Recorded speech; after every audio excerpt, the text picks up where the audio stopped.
Hi friends, ఈరోజు నేను ఏం ఈరోజు ఈరోజు నేను పోటేలు గిట్టలు ఇవి హాఫ్ కేజీ సూప్ చేయటానికని ఇవన్నీ రెడీ చేసి పెట్టుకున్నాను ఫ్రెండ్స్.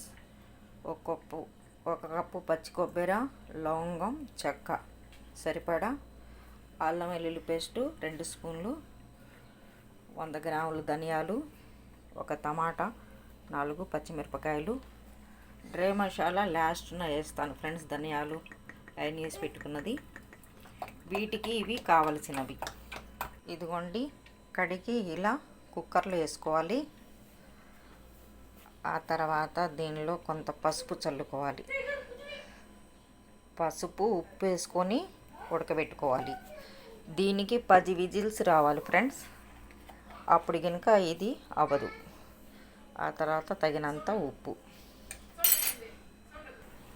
10 విజిల్స్ రావాలంటే దీనిలో వాటర్ కూడా ఒక టీ గ్లాస్ సుమారు వేసుకోవాలి. అప్పుడు ఇది ఉడుకుతుంది. ఈ బోన్స్ కదా, ఈ చర్మం ఊడిపోయేలా మనం కుక్కర్ చేసుకోవాలి, విజిల్స్ పెట్టుకోవాలి. ఇదిగోండి, గిన్నె పెట్టుకున్న తర్వాత మెజర్మెంట్ ఆయిల్తో గ్లాస్ ఆయిల్,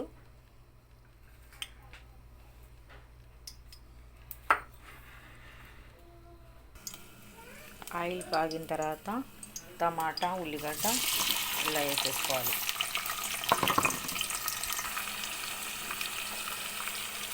పసుపు ఉడకపెట్టేటప్పుడు వేసాను, అయినా కొద్ది పసుపు వేయాలి. ఉప్పు తగినంత.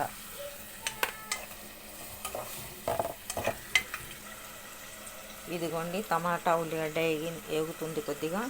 ఆ తర్వాత మనం మిక్సీ పట్టుకున్న అల్లం వెల్లుల్లి పేస్ట్, కొబ్బరి ఇవన్నీ వేసి కలియబెట్టుకోవాలి. ఆ తర్వాత మసాలా కొద్దిగా వేగిన తర్వాత మనం ఉడకబెట్టుకున్న పాయ కూడా ఇలా వేసేసుకోవాలి. వేసుకొని ఇక మసాలాలో కలియబెట్టుకోవాలి. ఆ తర్వాత కారం వేయాలి. పాయ అంటే కారం ఎక్కువే పడుతుంది ఫ్రెండ్స్. కొద్ది కారంగానే ఉండాలి, ఘాటుగానే పాయ అంటే, అప్పుడే ఇది టేస్టీగా ఉంటుంది. ఇలాంటి చేసుకొని తింటే కొంతవరకన్నా ఆరోగ్యం బాగా చేసుకోవచ్చు. మెయిన్ పిల్లలకు పెట్టుకోండి. ఇది చపాతీలో కూడా బాగుంటుంది. ఈ సూప్ అయితే సాయంత్రం పూట చపాతీ చేసుకుని పాయ చేసుకుంటారు చాలామంది. అన్నంలోకైనా తినవచ్చు, ఎలా అయినా పర్వాలేదు. సూప్ కదా, ఒక గ్లాస్ వాటర్ అయితే ఇలా వేసేసుకొని మనం ఉడకబెట్టుకోవాలి. ఇలాగా మనం పల్చగా చిక్కగా పప్పుచారు చేసుకుంటాం కదా, అలా చేసుకుంటేనే ఇది చాలా టేస్టీగా ఉంటుంది. ఇలా కలయబెట్టుకోవాలి. ఇదిగోండి, బోన్స్ దగ్గర పడుతుంది. ఇదిగోండి ఫ్రెండ్స్, దగ్గర పడుతుంది. ఇక్కడ డ్రై మసాలా చల్లుకోవాలి. దగ్గర పడే ముందు ఇదిగోండి, ఆయిల్ తేలుతుంది. ఆయిల్ తేలుతుందంటే మనకు సూప్ రెడీ అయిపోయినట్టే ఫ్రెండ్స్. ఈ బోన్ సూప్ చాలా టేస్టీగా ఉంటుంది. కొద్ది ఘాటు కూడా ఉంటేనే దీనికి టేస్ట్ వస్తుంది. ఇదిగోండి, రెడీ అయిపోయినది. ఒక బౌల్లో తీసుకుందాం.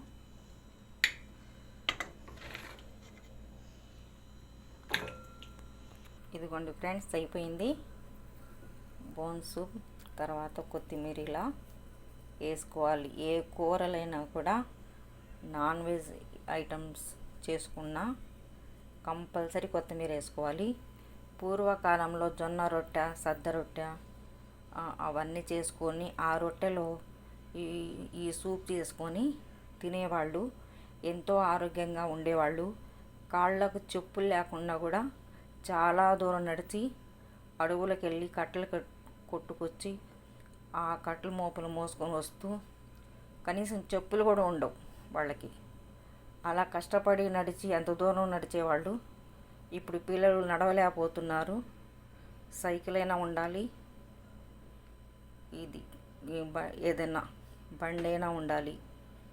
అలా ఉంటేనే వెళ్ళగలుగుతున్నారు ఇప్పుడు పిల్లలు. అలా ఎందుకు వెళ్ళగలుగుతున్నారంటే కాళ్ళల్లో బలం లేదు, శక్తి లేదు. ఈ తినే తిండ్లల్లో బలం లేనిది తిండ్లు తింటున్నాం.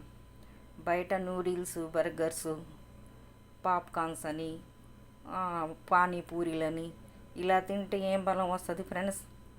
అవి నైట్ తిని పడుకుంటున్నారు, అన్నం తింటం మానేస్తున్నారు. అందుకోసమని మన పిల్లల కోసం మనం ఎన్నో చేస్తుంటాం కదా, ఇందులో ఒక భాగం అనుకొని ఇలా వండి